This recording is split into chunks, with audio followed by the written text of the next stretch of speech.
Sometimes having an idea is physically painful. A new idea means a whole new load of work, and there's so much work to do already. Ideas demand decisions, and decisions are expensive. They're the atomic unit of creativity, starting with the simple decision of what is good. And that decision can be the hardest of them all. Deciding what is good means understanding what we like. And understanding what we like requires knowing who we are.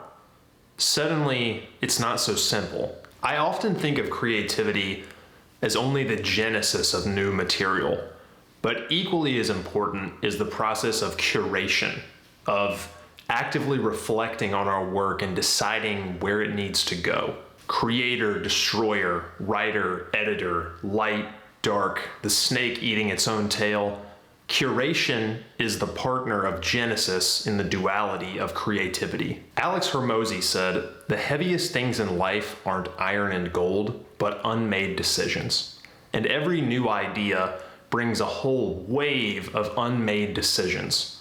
But those decisions aren't distributed evenly between Genesis and curation. The decisions we make in a Genesis phase are often simpler and fewer in number than those we would make in a curation phase. Each phase works in a different scale of creativity. Genesis decisions are more low-level, detail-oriented decisions, whereas curation decisions happen in a many-dimensional, complex space of aesthetic trade-offs and preferences. Each decision we make in a Genesis phase multiplies exponentially in a curation phase. So when I ignore curation and ignore answering those bigger questions about who I am as an artist and who I am as a human being, I'm exponentially loading down my subconscious memory with all of these unmade decisions. As this goes on, I stop having any new ideas at all as a protective measure from my subconscious mind.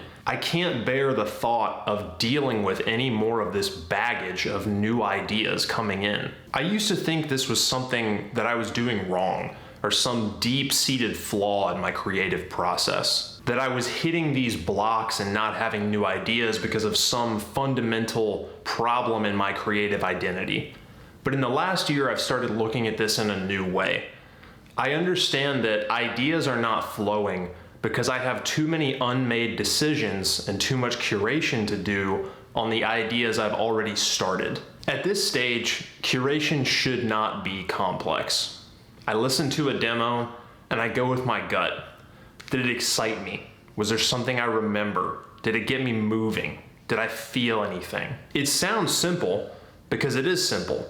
The hard part is trusting that gut instinct, that gut reaction, and not intellectualizing it. We can't avoid it and just keep generating new ideas and looking for that next idea that's gonna be the one. It's gonna free up all that memory load that is bogged down by this curation. We have to actively decide what we value in our own work.